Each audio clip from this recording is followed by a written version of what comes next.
I have to ask a question about your very powerful friendship group. Taylor Swift has just broken a ton of business records with her recent album, The Life of a Showgirl. Yeah. You are one of the most successful entrepreneurs in the beauty space. What have you learned from Taylor, and what do you think you've taught her about business?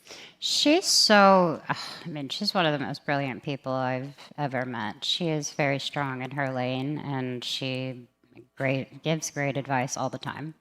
I'm not sure what I would say I've done for her other than been there as a friend, but one thing that stuck out to me, and I'll always remember it, but she said, if you're the smartest person in the room, you're in the wrong room.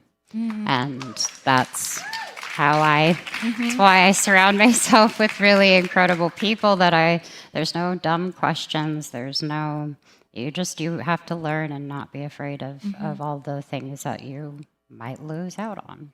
And you've spoken about yourself as a leader.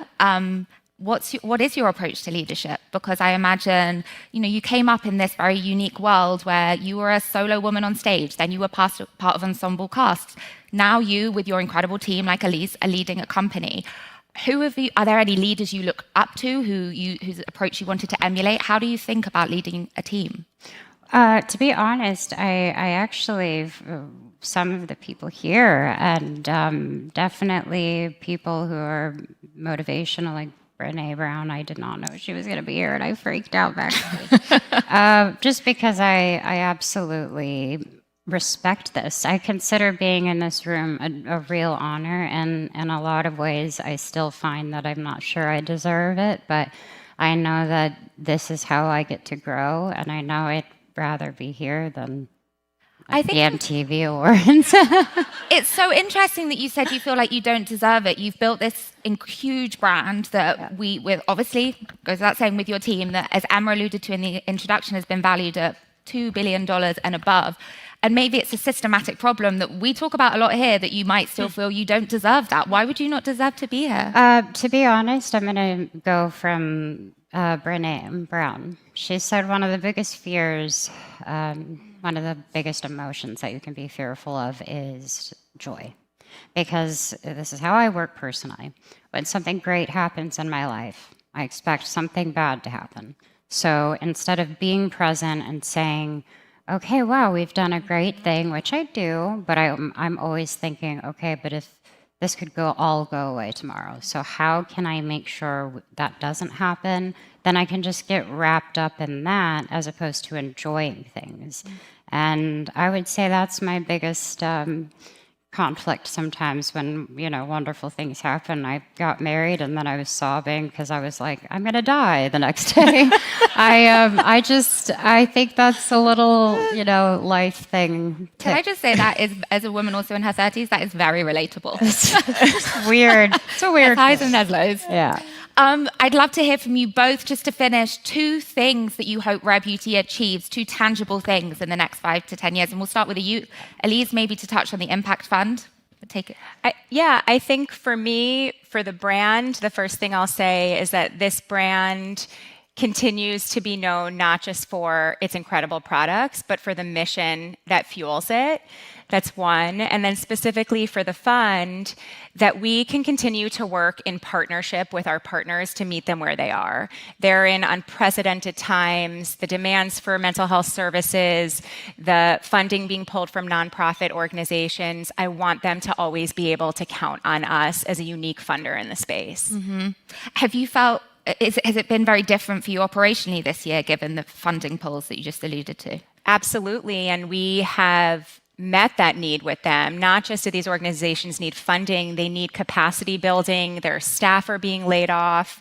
And so one of the things we did this year, we hosted a convening with all 30 partners, and we brought in experts to help them on marketing and communications, strategy development, fundraising, so that we are not just funders that hand over checks, but we truly work in partnership to help them build the capacities that they need to sustain their work. That's amazing.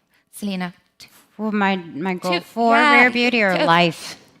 Why don't you give us one or two for Rare Beauty and then one for life? Okay, great. No pressure. Right. I truly hope that we continue to make impact first and foremost. But I also have been enjoying the fun part of it, where I get to connect with people, and these products are, I still get excited when someone walks by and they're like, I'm wearing the blush. And I'm like, I just get so stoked. We've got the blush backstage, I will say, organically, because the makeup artist bought it themselves. Well, I really get geeked out on little things like that. So I just hope to continue to grow what we're doing. And I just, for personal life, that I keep my head on straight, and I suppose just get better with every day. That's all I want. I have no doubt that will be the case. Elise and Selena, thank you so much for joining us today. Thank you. Thank you. Thank you. Thanks. You can go off that way. Go off that way. Thank you, Selena. Thank you, Elise.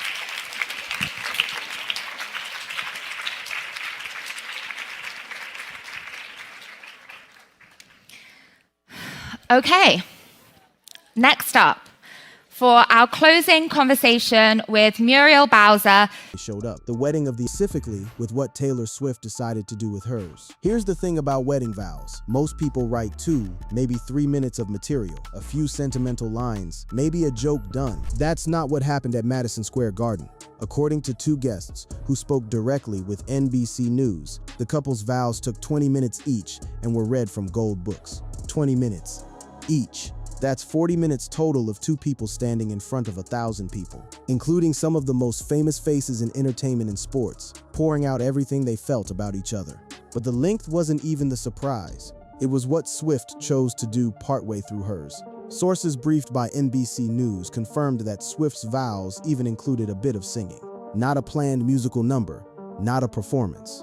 A woman who has sold out stadiums around the world, who has 14 Grammys sitting on a shelf somewhere, decided that at the one moment when she wasn't supposed to be Taylor Swift, the artist, she was just a woman marrying her partner. She'd let the music slip out anyway, spontaneously in the middle of her own vows.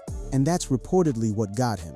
AMC Theatres CEO Adam Aron was in the room, and before he deleted his account of the night, he described the vows as long, entertaining, personal, charming, emotional, irreverent, and endearing explorations by each as to how they met, why they want to be with each other for all eternity, the promises they made in joining their much-beloved 2 whole families as one, and committing to their new mutual life together. Read that back. 20 minutes of raw, unscripted honesty, personal enough to move a room full of people who've seen everything. And Kelsey, the guy who talks for a living on his own podcast, who's rarely at a loss for words, apparently had none left by the time it was his turn to respond. George Stephanopoulos, who was there with his Good Morning America co-anchors, gave one of the first outside accounts of what it actually felt like in the room.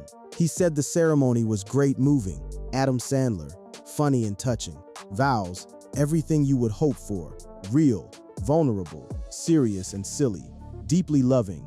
Robin Roberts, sitting beside him, added that the couple had written their own vows in little books. Those little books held 40 minutes of material that neither Swift nor Kelsey had rehearsed for the cameras because there were no cameras, no live stream, no broadcast deal. Just a room of people watching 2 of the most photographed humans on the planet be, for once, completely unguarded. That unguarded moment is exactly what caught Kelsey off guard. He wasn't performing for an audience of millions like he does every Sunday. He was standing across from his fiancée turned bride, listening to her sing to him mid-vow, and there was nowhere to hide. Now, before we go further into exactly what set him off and how the rest of the night unfolded, including a surprise that had nothing to do with the vows at all and involved a member of the British royal family, it's worth backing up, because to understand why this moment hit Kelsey as hard as it did, you have to understand how long the 2 of them had been building toward this exact night, and just how much secrecy went into making sure nobody outside that room would see it coming. Before the vows, before the tears, there was the buildup. And the buildup to this wedding was, by design, one of the most tightly controlled operations in celebrity history. The milestone marked a new era for the couple, whose romance played out in the public eye, until they threw a wedding shrouded in secrecy, thanks to what were said to be ironclad non-disclosure agreements and TSA-level security. That secrecy wasn't an accident. It was the plan from the start. For a couple whose relationship had been picked apart on the internet since 2023, the wedding was the one thing they were determined to keep for themselves, right up until Adam Aron blew a hole in it. Reporters had been circling Madison Square Garden for days leading up to the event, watching the venue transform without being able to see inside. Details from inside the venue were hard to come by, but reporters had been watching for days as a parade of 18-wheelers delivered and unloaded supplies, mostly under wraps. Crews hung draperies, workers moved in and out under guard, and even the People magazine editor-in-chief, who covers these events for a living, admitted she had no real idea what to expect. Charlotte Triggs told CBS Mornings that this is going to be an absolute, spectacular blowout, adding, according to a source, it doesn't look at all the same inside. They've completely transformed it. What they transformed it into was a theme nobody had guessed. The couple built out a full secret garden concept inside the arena, an idea so committed that Aaron, before deleting his post, described the ceremony space as an outdoor garden at a lush countryside retreat with everything draped off in green and white. He said there were real flowers and what he thought were artificial trees welcoming 15 rows of about 75 chairs. 15 rows, 75 chairs each, inside a building that normally seats close to 20,000 people for a basketball game. Guests confirmed the theme independently to NBC News, describing how attendees didn't just walk into a ballroom, they walked through a tunnel that featured photos of Swift and Kelsey throughout the years, from childhood through their relationship together, before stepping into what was the couple's secret garden. It was designed like a journey, literally walking through the story of two people before arriving at the moment they became one. And despite the massive scale of it, the numbers still surprised people who were actually inside. They say there were around 1,000 attendees, but surprisingly, it all felt intimate and small. Aaron wrote, 1,000 people, and it still felt like a backyard wedding. That's an engineering feat as much as an emotional one, turning one of the biggest arenas in the world into something that felt like a living room. The scale of secrecy extended to the guest list itself. Nobody would confirm invitations beforehand, leading up to the big day, which began Thursday evening with what was described as a rehearsal event for about 100 attendees. Few guests would even confirm they were invited, and even fewer confirmed details afterward. 100 people at just the rehearsal. That's bigger than most people's entire wedding guest lists, and it was only the warm-up act. By the time the actual day arrived, the full list stretched to roughly 1,000 names, and it read like a cross-section of the entire entertainment and sports world. The 1,000-person guest list was impressive, expansive, and occasionally befuddling. There was the Hollywood contingent, including Steven Spielberg, Gigi Hadid and Bradley Cooper, Dakota Johnson, Eric Stonestreet, and Hugh Grant. Add to that Kansas City native and Chiefs fan Jason Sudeikis, self-professed Swiftie, Nikki Glazer, Jennifer Lopez, Graham Norton, Jimmy Fallon, and Zoe Kravitz among the arrivals.